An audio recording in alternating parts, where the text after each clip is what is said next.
Sekarang aku tanya kau, Okey. apa beza ni dengan yang ini? Yang ni? Ha. Beza dia, yang ni buka tutup ke? Oh, ni buka tutup. Buka tutup. Oh, menarik. Spek semua sama? Spek semua sama. RP5, RP2 flip. Oh, macam ni rupa dia. Betul. Nak yang ni? Kira yang baru ni kan? Baru. Yang latest kan? Latest, paling keluar paling baru. Retroid. Boleh lah yang ni lah. Yang tu Yang ni satu. Lepas tu dia tadi aku tengok ni. Apa tu? Ni apa benda ni? Yang ni? Ha. Ni portable monitor. Boleh bawa ke mana-mana lah. Built-in speaker lah. Ui, nipis. Speaker Baik. pun built-in. Oh, speaker pun ada? Speaker built-in. Oh, ni boleh main dengan PS5? Kalau HDMI semua boleh cucuk. Ui, lagi senang. Boleh ni? Nak Ni ni satu satu? pula? Ha. Okey.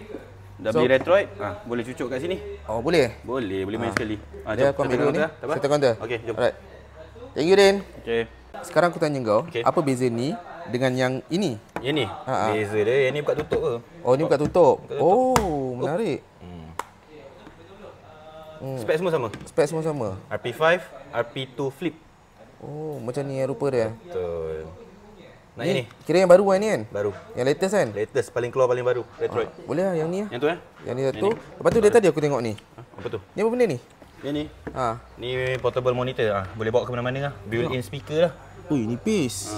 Speaker Baik. pun built-in.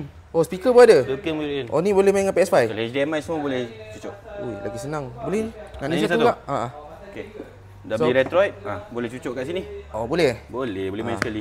Dia aku ambil dulu ni. Tak apa? Settle counter. Okey, jom. Alright. Thank you, Din. Okey.